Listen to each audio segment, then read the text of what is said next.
this next presentation. Greensboro, North Carolina. I'm throwing it back there. Go ahead. I'm from Greensboro. I was born in Tarboro, but I'm from Greensboro. Okay, how did y'all meet? You can tell the story. You can tell it better. Yeah, tell me. Well, I already had a child, and I was working 2 jobs. I was looking for a barber, so I picked this barber shop. It's the weirdest story. So I get into the barber shop, make an appointment, and I sat down in a chair, and I said, okay, I'm going to check this place out. And I looked, and he was in the first chair. But from here up, when I looked at him, it was a blur. And I was like, oh, shit, I'm having a stroke because I can't see his face. And I heard this voice say, he's the one. And I blinked again like what's going on? And then when I opened my eyes, I saw his face. And it's a whole story past that. Like a whole crazy story past that. And 9 months later, we were married.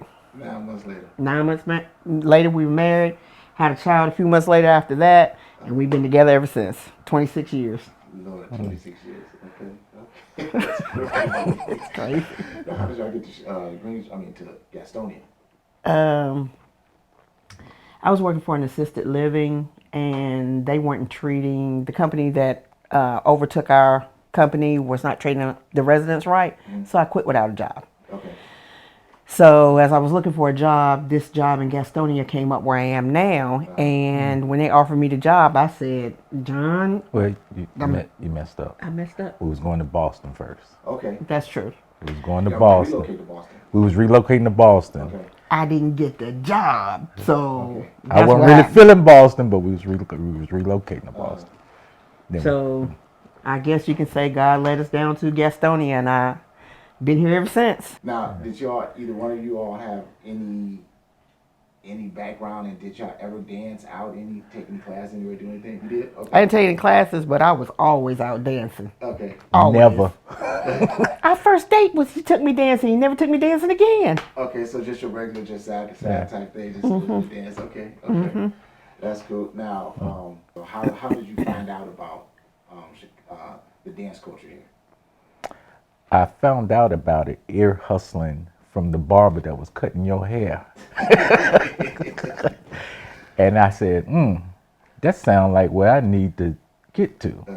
So as you finished, I said, hey, what you said you do? Okay, then you went home and then what happened? Well, you said you come Let out. me tell that part of the story. Okay, go ahead. So he comes home and says, I got some tickets. I'm gonna take you out on Thursday night. I said, okay, it's to a dance class. I said, a dance class? He said, yeah, it's Chicago Stepping and Detroit Ballroom. I said, you gonna take me to a dance class? He said, yep. I said, okay, I'm in. Now, why did that shock you? So repeat the question. So it shocked me because we're on such separate ends of the spectrum. Like, I like to go dance, and I like to go out, and I like to listen to the music and that type of atmosphere, and he doesn't necessarily like to do that. So when he said he was going to take me to the place that I like, it was just a shocker because it had been 20 some odd years and that hadn't happened. So when that happened, I was like, okay, I definitely can't say no now. So I decided to go and see what it was about. Okay, so Thursday night comes, what you do Thursday night, first Thursday? So when I walked in for the first Thursday, I just didn't know what to expect, and I was extremely intimidated, and I'm an introvert, and there was a lot of people, and I saw Annie's face, and she was it's almost like she knew I was coming, and she was so glad to see me that I made it, and I'm like, I don't even know her, but she acts like she knows me. She just made me feel comfortable. So, I walked in and, tried to figure out what the setup was and, how you structured the classes. And I was like, okay, all right. I think I kind of like this until I had to figure out how to count. Then it was a wrap. It was a wrap after that. It was a little rough after that. I got you. What about you, John? Pretty much the same. I needed to find something that both of us could do. And when you said that, I knew I was on. So you kind of fixed a lot of problems for me,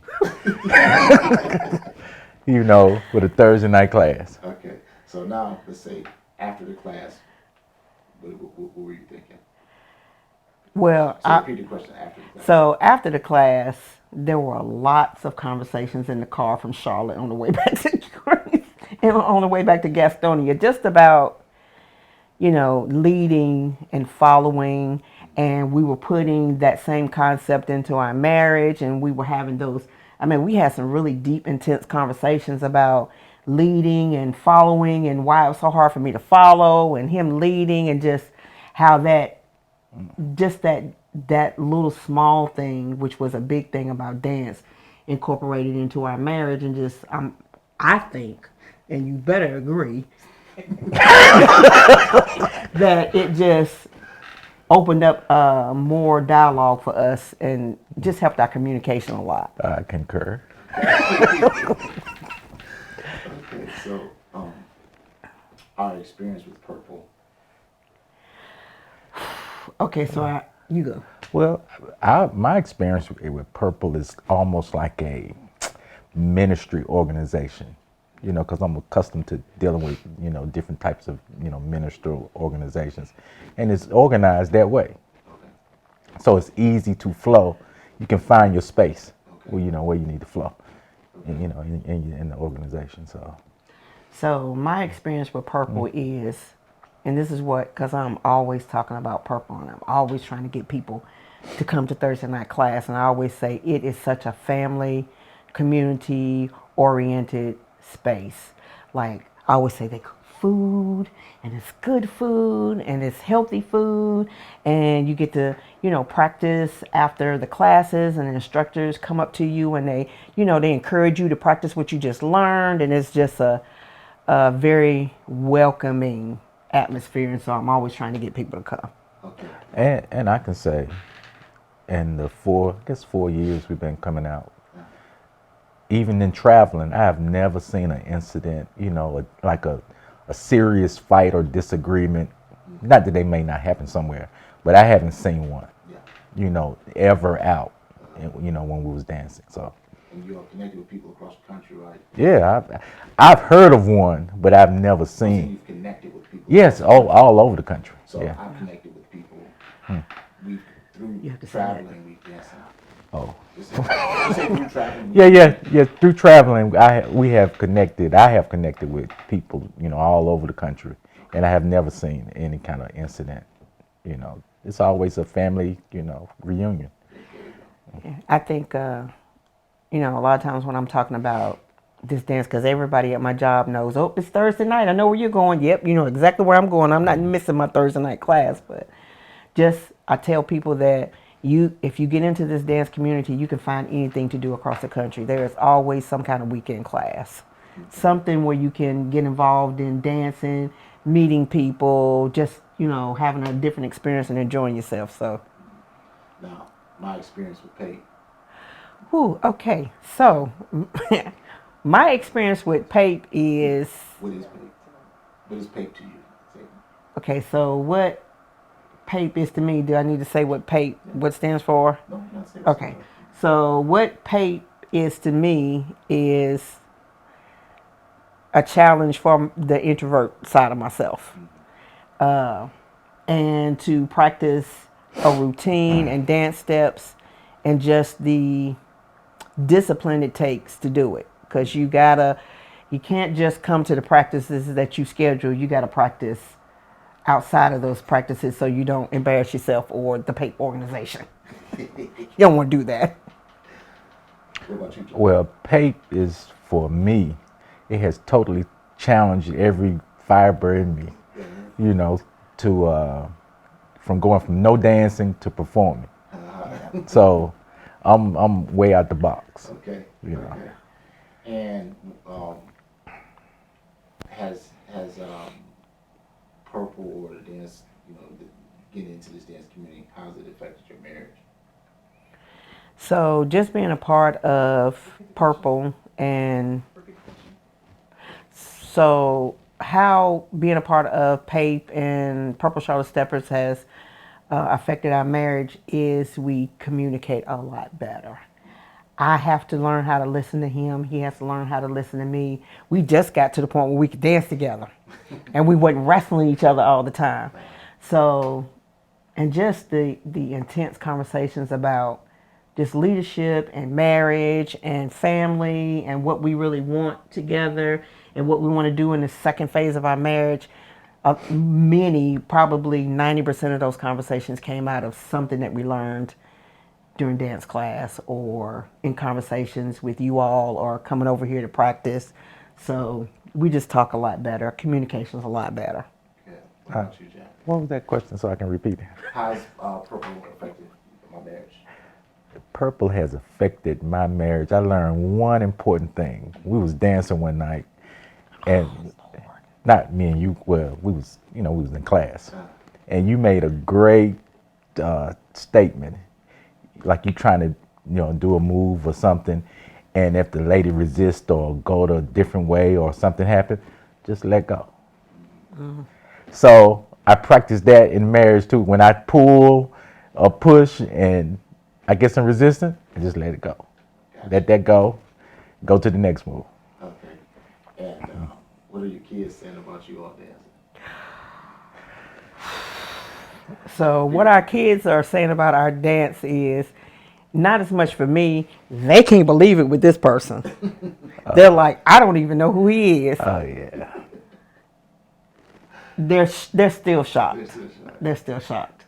Well, they saying about me, I went from drill instructor to now I'm soft now, so I'm dancing.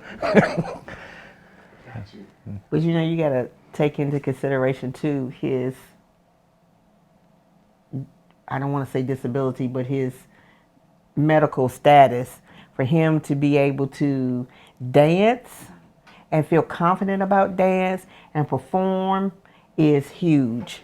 It's major. What that is, okay? If he feels comfortable. Since you brought it up, go on and tell it. So my husband has multiple sclerosis and he has chosen not to take any medication. So he has seen some people that have gotten the diagnosis at the same time that he has, and they're barely making it. Well, it's been 10 years. 10 years? It's been 10 years. He's been diagnosed about 10 years now. So for him to be able to not be fearful that when he wants his left leg to go to the left and it doesn't go, and he still is in the middle of PAPE and performing, is just a testimony, and it's just huge. And I'm always so proud of him for continuing to just challenge himself with that. So.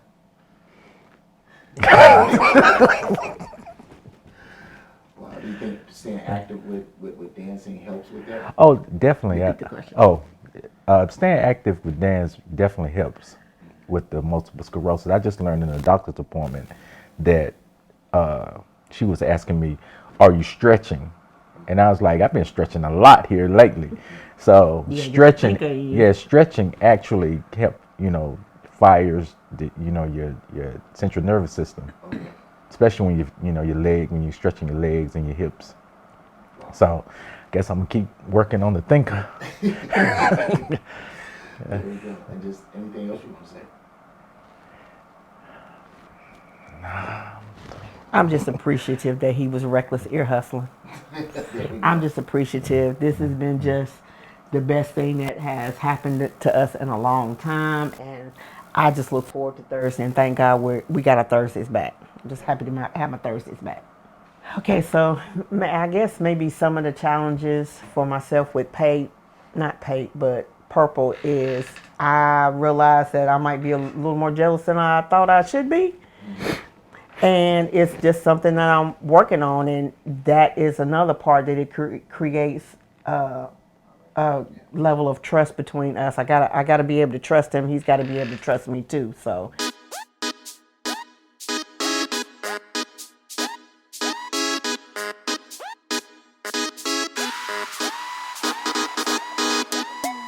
This next presentation is brought to you by Purple Charlotte Steppers and your boy Dow Tony Producer. We about to take this thing up to a whole nother level. Purple Charlotte Steppers. Like this.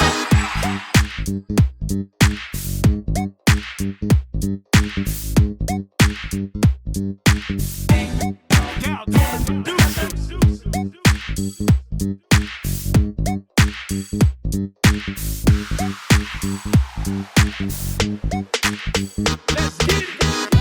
Charlotte in the building, let's go.